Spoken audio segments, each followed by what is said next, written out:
Going back to last week, definitely want to thank our fans again for an amazing environment in Williams-Brice Stadium on Saturday night. That was awesome, and we're gonna need to do it again this Saturday as well. We've only got two home games left, so they don't need to be saving themselves for anything. We need a rocking environment this weekend for sure. I want to thank the cockpit also. What a great job they did last weekend. Student section. In fact, we won the toss and deferred, so that meant Texas A&M got the ball to start the second half, and we had a choice of which way we wanted to kick. And every game is different. Sometimes you kick a certain way because of the wind or sun or whatever. But Saturday night we chose to kick towards the cockpit in the third quarter because we wanted A&M to have to start the second half down there near our student section because of the noise that was being created down there. So thank you. We also need you to stay there for the full game so we can have that advantage in the fourth quarter too, please. I got a big challenge this week with Missouri. They're a really talented team that has been in every game, every SEC game they've played this season. You look at them, they've got 3 losses in the SEC by 3 points, 4 points, and 7 points. So every single game they've played in conference this year has come down to one possession. They're greatly improved on defense. Coach Drinkwitz made a change at coordinator after the season, and they are playing lights out on defense right now. Statistically, you look at them in red zone, third down, total defense. They're right up there near the top in our league in pretty much every single category and doing a great job. They present a lot of problems for offenses, and they've presented a lot of problems for every offense they've played in the SEC this year, including Georgia. I had a chance to obviously watch that game when they played early in the season. Offensively, they're really good on the offensive line. A lot of returning players. Their receivers are dynamic, tough, physical running backs, athletic quarterback from an offensive standpoint, and then dangerous in the return game as well. We talked to our players about it this morning. We've been pretty good with our punt pressure unit, returning punts, and these guys are actually statistically averaging more yards per return on a punt return than we are with the receiver that's back there returning kicks. So it'll be a big challenge for us as well, but going to be an awesome weekend. Looking forward to seeing a lot of former players and lettermen and students that are coming back this weekend as well. Saw a list earlier this morning of a lot of our former players that will be back and former lettermen that are going to be in town. So I'm so honored as the head coach that so many of these guys want to come back and be a part of a football weekend and this university. And certainly congratulations to all of our Hall of Fame honorees this weekend in athletics. Corey Miller, a great friend of our program and well-deserved for Corey. So really fired up for him. Congratulations. And then Dell Wilkes as well. Certainly our thoughts and prayers go out to his family as well, but what an honor for he and his family also this weekend. So got a big challenge, off to a good start. Injury-wise, we're in great shape. Corey Rucker won't play, but other than that, everybody else is in great shape. Terrell Dawkins practiced today again and is getting closer and closer to playing. And with that, David, what you got? Thanks, Shane. Yep. Brad was just in here. Brad Johnson talked about trying not to be too satisfied with comfort, being ranked, having won 4 games. Have you seen anybody the past couple of days of practice come out, maybe walking a little different? Did you have to maybe knock anybody down a few pegs? Not yet. They've been really good. Sunday, thought they were very, obviously a lot of energy and excitement here in the building on Sunday. But, they're motivated to get back to work. Yesterday was their off day, but I saw Stone Blanton and Tanner Bailey up here last night at I was probably 9:30 or so, just trying to get some extra work in and watching video on their off day. And then this morning, we had a really good practice this morning, and we talked about it. I mean, obviously, we're excited about where we are, but the only ranking that matters is the end of the season, and we got a lot more in front of us. And we talked about it. We're writing the story still of this 2022 football team, and I would certainly hate for the high mark and the high point to be the last 2 weeks. We got to continue to get better, and that's what we're really focusing on right now, is getting better as a team. But no, I haven't seen any signs, and I thought today was a really productive practice. Shane, you mentioned Corey not playing. Is that a situation where you might look to preserve him and maybe preserve a red shirt with the injury? Potentially. I mean, I think it's probably trending in that direction for where whenever he gets when he gets healthy, if he's able to get healthy this season, it's probably going to be to the point where you could play him this season and preserve some games. So it's kind of a day-to-day thing with him. But as each week goes by, yeah, I'd say that's getting more and more likely. And you guys have done a really good job the last 2 weeks or so about pressuring the quarterback. How much value do you put on sacks, and how much value is it instead of just getting the quarterback off the spot, hitting the quarterback and hurrying him? Yeah, I mean, obviously you'd love to get sacks and tackles for loss, but we hit that Texas A&M quarterback the other night a lot and affected him. And that was the whole plan going into it, is we could not let that quarterback – we needed to tackle really well and not let A-Chain get going, and we needed to affect the quarterback and not let him get comfortable, and felt like we did, where you're constantly just feeling pressure, whether it be from the front four, whether it was some of the secondary pressures that Clayton was calling. The more you can affect that quarterback and not let him get comfortable, the better. Obviously, ideally, you'd love to have sacks, but the more you can affect that guy and make him hurry throws and just feel the rush, certainly is what we want to get done. Shane, I know you've been part of a lot of teams that have been ranked a lot as an assistant. Does this feel any different at all because it's your first time as a head coach? Yes. I'd love to give you the cool coach speak and tell you they're all the same. But no, when you're the head coach and you're ranked, it's certainly something we're proud of, but not satisfied with. But I look at it more as it's just the next step, and credit the players and the people in this program to be, 2 years ago at this time, a 2-win team that being ranked in the top 25 was the furthest thing from anybody's mind, to now, less than 2 years later, to be ranked in the top 25, to me is just a sign that and another statement that we're headed in the right direction, and a credit to the people in this program and how they've worked to get to this point as well. So, happy with where we are, but again, we've got a lot of football left this season and a lot of work to do, and we're nowhere near satisfied, and we shouldn't be. You were talking earlier about the fact that it's homecoming week. Obviously, your job kind of moves you around a lot from place to place, but it seems here just 2 years in, you've kind of already developed a pretty strong passion for the area, just emotional moments with your family, with the players, the fans. Just has this place kind of already become home for you? Yeah, I feel that way. I mean, I felt very much that way before I came back as well, just because of the ties here personally when I got hired and being born in Charleston, and two of Emily and I's 3 children being born here. When we were here before as an assistant coach. So this is really where we felt was home in our minds, and where we always wanted to get back to when we were coaching at other places, and certainly being able to come back and strengthen relationships with people we already have relationships with from our time here before, but then to be able to develop relationships and develop great friendships with new people that we've gotten to know here in the program and outside the program also, it absolutely does. Hey, Coach. Hey. Brad Johnson said earlier he felt like a lot of the guys felt like you guys as a team were sort of disrespected early in the season. Did going through that help you guys to kind of be able to tune out the positive noise now? Does it make that sweeter? Like, how does the way that you guys started kind of affect the narrative now? I think people, and I get it, the way we played at Arkansas and the way we played at Georgia, opens yourself up to being criticized, and starting with me, and rightfully so. I think I said it then. I didn't feel like we were as bad as we looked, particularly against Georgia.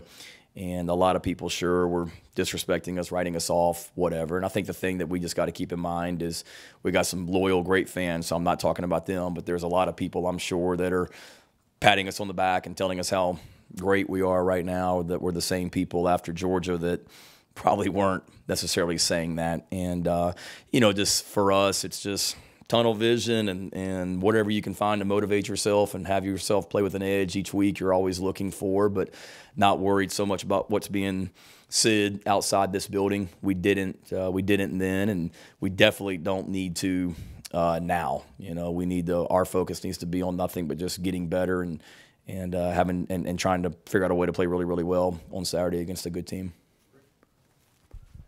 Hey, Shane, another question along the ranking storyline.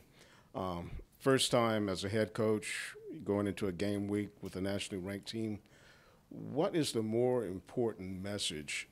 Is it a cautionary tale of what happened, let's just say the last time the Gamecocks were ranked didn't last very long, or what it will take to stay ranked and to climb up in the polls? What it would take to stay and continue to climb, which means we're getting better as a football team. I mean, that wasn't our message this morning. Was nothing about staying ranked and not falling out of the polls. It was more, what do we have to do to continue to get better as a football team, and starting this week against a team that certainly none of us were proud of that. None of us enjoyed that day in Columbia, Missouri last year, and that was a long bus ride back to St. Louis that night after the game because we couldn't fly out of Columbia after the game.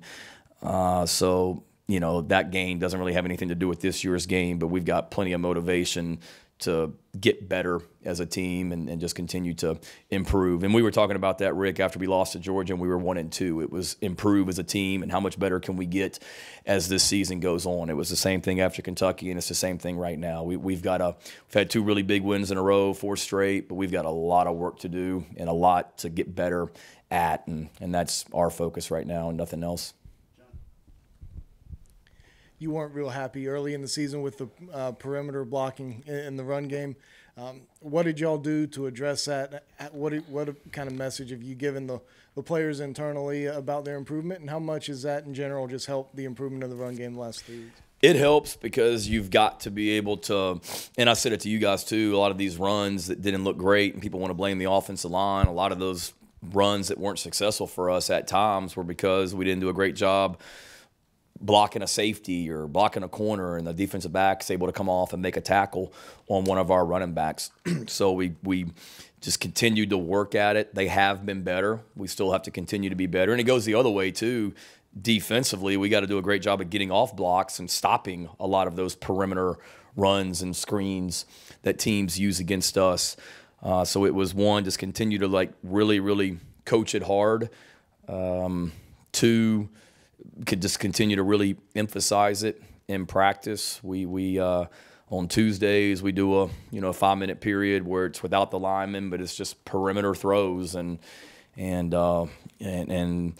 good competitive work, offense versus defense. And then we actually just kind of added a period a couple weeks ago on our Wednesday practice where it's offense versus defense, full 11 on 11, and it's pretty much just perimeter plays, and you got to get a certain number of yards, and the winner of the period, the offense or the defense, they get to eat first at the hotel on Friday night. So that cranked up the motivation to go be a really good perimeter blocker, that meaning you get to eat first at the hotel on Friday night. So just trying to find ways to make practice more and more competitive, but I think the biggest thing is just really just continuing to coach it, and it's not easy out there. Amari Brown's out there the other night. He's trying to block a linebacker from Texas A&M on the play that Juju fumbled, and he's willing to put his face in there and strike people. And we've just got to continue to play with good technique and strain and sustain and finish blocks out there, and then get off of blocks defensively also. Shane, with the defense, I know we joked about the injury report. This is like the first week you guys actually had just about everyone out there, minus the guys who are out for the season. I guess just what's that done for this group, and I guess how much can you take from last week's performance, the last couple weeks with the defense, and parlay the rest of the way? Getting healthy, you mean? Getting healthy and just having that full complement of guys, especially in the secondary. It's huge, just from a depth standpoint. We talked about it, I believe. Kentucky, David Spalding, DQ Smith, and Nicky Manwari played every snap of the Kentucky game. Every snap. And very rarely does that happen. I mean, Torian and Clayton and myself, we like to rotate guys in and keep them fresh, but we weren't able to that night. So from a defensive standpoint, it helps because you're able to get some other guys in there. The other night against A&M, we played some multiple personnel packages defensively with extra defensive backs and things like that on the field, a little bit more than what we had been beyond your basic 5 DB nickel package. We weren't really able to do that against Kentucky. so that helps. You can play guys in different positions. Spalding could play nickel. Spalding could play safety. Cam could play nickel. Cam could play corner, whatever it may be. DQ could play safety. DQ could play nickel. So it just opens up possibilities. And then the other thing, it makes your special teams better because you've now got more depth, at defensive back. So therefore you can play a few more defensive backs on special teams because you're not worried about the lack of depth. And okay, DQ Smith's playing 82 plays or whatever on defense. We can't have him out there covering kicks. Well, now if you got more personnel at defensive back, you can do that a little bit more. It's a great haircut, Hale, by the way. You're looking sharp, man. Like that. Fresh one, right? New one? I got one. Yeah. Was it last week? I didn't notice if you got it last week. I got it this morning. Oh, I love that. It looks great. Yep. Hey, how you doing? Missouri's they're top 10 in the country right now in stopping third downs. You had your most efficient game of the season last week on third downs. You were 8 for 16. Did you change anything in that regard in practices the last few weeks, and how do you kind of keep that going into this? No, but no, that was I wish I could say we did. I mean, we didn't do anything differently from a third down standpoint. And I mean, A&M, I know I talked about it, but that's a really, really, really good defense that we just played last week. Really good. Up front, at linebacker, size in the secondary, and I don't care what they were statistically and all that. They were really good defensively in a lot of areas. And credit our offense. What we 8 of 16. Pretty dang sporty against those guys. Now we've got to be better on first down and second down where we can stay out of third down. And when we do, I mean, the disappointing thing on third down was the other night was short yardage. We weren't able to convert on a 4th and 1 at the end of the game. We weren't able to convert on a 3rd and 1 or a 3rd and 2. We got to be better there, but no. And then this week will be a big challenge as well. Missouri's really, really good on third down. Missouri's really, really good defensively in the red zone. Missouri's really, really good at forcing turnovers defensively as well. So it'll be a big challenge this week also. So Troy's cutting edge on Forest Drive. You know, go see my man Troy. Thank you. Yeah. Good promo for him there. Right. Yeah. And name, image, likeness.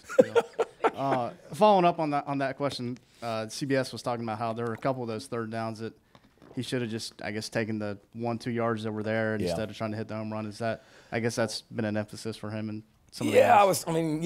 And I was talking with him and texting with him on Sunday morning because, I mean, not enough people to me are talking about the play earlier in the game right before he scored the touchdown. I mean, go back and watch that play. I mean, we did not even block the linebacker, and he and CBS had a violent collision right at the line of scrimmage that he broke off that tackle and then broke about 3 more tackles. I mean, it was one of the more amazing individual efforts I've seen. And then the very next play, he scores a touchdown. So he did a lot of really good things. And he said that. He said, I felt like I missed a couple reads in a couple of those short yardage situations. But and he's not wrong. But in his defense, too, we allowed some penetration. And one of those, I think we got knocked back a little bit at the tight end position, and he had to kind of round it a little bit. But absolutely, in that scenario, we always use the term skip a rock, meaning you just got to put your head down and just like skipping a rock, crosswater, go. And just put your head down and go get that first down. And he knows that. I mean, he's a physical player that we got no problem putting him in those situations again. Hey, Shane, you mentioned the strides that the Missouri defense has taken in terms of turnovers and red zone defense. Of course, your team has taken its own strides this season. So what's the biggest hurdle that this Missouri defense creates that'll stop your guys' momentum? They're well coached. I mean, they're disruptive. I mean, that's the biggest thing. They've got the two defensive ends, or the whole defensive line. I mean, they have the ability to single-handedly wreck a football game up front. And I know one of them's from right here in Columbia, and the thing that jumps out about them is starting up front, the defensive line, just the size and the length they have, and the ability to single-handedly wreck your game plan. They're really, really talented, and they caused us problems last year in Missouri as well. And then, they're good at linebacker. They're good in the secondary. But, I think just the scheme, they're not sit back and react to what you're doing. They're on the attack defensively from the time they take the field to the time the game's over, and that'll be a big challenge for our guys for sure. Shane, I got two questions. First one being Darius Rush. He had a big game on Saturday. How much of a testament to like his ability was that game on Saturday? And then number two, Eli Drinkowitz was in his presser earlier talking about the tragedy in St. Louis. Will you guys be doing anything to honor them or be wearing something to honor this victim? Darius Rush, he was awesome. Congratulations to Darius, SEC Defensive Player of the Week. And shoot, I know Xavier got it for special teams. Darius, to me, could have gotten it for special teams too. He made 3 tackles on the punt team alone. So it's good to have Darius back healthy, and that was great to see him playing. I mean, we've got 3, if you talk about Sell, and we've got 3 really, really big-time SEC corners that allow us the ability to do a lot of things defensively. Put those guys on an island, which Rush was out there on an island by himself on that interception. I mean, he had no help anywhere, and he was out there one-on-one and made a great play. So Darius is a big-time player, and excited to see him getting healthy. And then in regards to the tragedy in St. Louis, certainly I should have mentioned at the beginning, thoughts and prayers go out to the people at that school and that community. And I did read where Eli and then we're going to do something. I'll be honest with you, haven't talked about it yet. But glad, certainly thoughts and prayers go out to that school and that community. Luther Burden, when you were at Oklahoma, did you do much with him, and just how special a talent is he? Yeah, he's special. I really didn't, me personally, Phil. I mean, I know we were highly interested in him. Lincoln and our receivers coach were all over him, being there from St. Louis. And we had some pretty good success with some players from the St. Louis area on our team at Oklahoma, so felt like we had a great shot at Luther when I was there. And somebody, anytime you're doing recruiting calls in the office, it was always our receivers coach giving the phone to Lincoln, hey, I got Luther on the phone. That was all the time. And he was a great player in high school, and he's a great talent there for them right now, not just playing receiver, but you see it on punt returns also. I mean, the guy's fearless from a punt return standpoint. He's already taken 1 back for a touchdown this year, and he'll field it anywhere. I mean, he had a play against Vandy the other day where he fielded the punt in the end zone and then ran it out and almost popped it for a big one. So he's really, really explosive and really talented, along with the rest of those receivers they have there too. Coach, you've become quite the TikTok sensation over the last few months. I'm wondering, when you're asked to make these TikToks, do you know what the trends are? And then what does that creative process look like? I wish I could tell you I did. When the Soldier Boy was at a TikTok deal, okay, so really had no idea. Justin's like, I got a great idea, and I need you to do this. It's something that's going on social media with TikTok right now, and it'll be huge. I said, okay. And then last week, what was it? Last week was the sunglasses. Yeah, he came. Really, it's Justin King. Justin came to me and said, I need you to bring the sunglasses with you to work tomorrow. I've got an idea. Can you meet me in the stadium tomorrow night when it's dark? I said, yeah. I mean, we're in between meetings around 7:15, 7:30. I can sneak over there real quick. I don't have the sunglasses. They were in my daughter's room, so I had to ask Olivia, can I have the sunglasses? And then I'm like, all right, what do you need me to do? And he said, I just need you to stare at the camera. And I stared at the camera. Then he said, I need you to purse your lips and just move your head back and forth. And I said, that's it? He's like, yeah, I promise. It's like a big thing going on right now, and it's going to be huge. And I said, just please don't make me look like an idiot. And he probably did. I mean, I probably did look like an idiot, but apparently I'm not on TikTok. I should be. My kids are, so they know what the heck's going on. I made them proud. But that's really the process. Justin, don't make me look more of a idiot or goofball than I probably already am. And if he says it's good and needs to be done, I usually trust him because he's never wrong. Yet. So. Hey, Shane. It was good, though? I mean, from a TikTok. Okay. People want to know what you're doing. Yeah, I don't know. Ask Justin. I wish I knew. Hey, Shane. How would you say the atmosphere at Williams-Brice compares to any other place that you've played or coached at? I would say it's right at the top. I took all kinds of, stuff when I posted something on social media yesterday or about what I said after the game to Cole Kubelik on the field after the game. But, I mean, it's true. That atmosphere Saturday night was unbelievable. I mean, Texas A&M was at 8 ball starts? 7, 8? mean, think about it, guys. Like 8 false starts that single-handedly were because of the crowd noise. It's unbelievable, and it's not unbelievable knowing our fans. It's right at the top, and trust me, I'm blessed. I've been around some to be able to be in some great environments as a GA at Tennessee, or coaching here before, or coaching at Virginia Tech, or out in Oklahoma, or at Georgia. I mean, those are all great atmospheres and environments. Mississippi State and Georgia Tech, certain games. But Saturday night in that stadium, our fans were a true weapon for us. And I said at the beginning of the season, it was already great, but with what our administration's done over there with the lights and the sound system and everything else, it's better than it's ever been. And that showed Saturday night in the stadium. Hey, Coach. Josh Van spoke earlier about his learning how to balance the early stages as a father. What do you remember from your days kind of learning that process of balance, and then what do you do to kind of support the fathers in your program? Oh, man. I have an amazing wife, first and foremost, that did so much of that. I remember,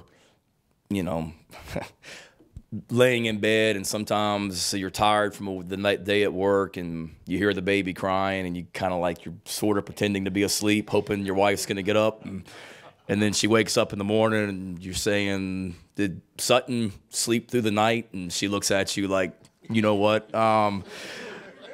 Really, I didn't hear her." So thank God I've got a great wife, but and that's true, but.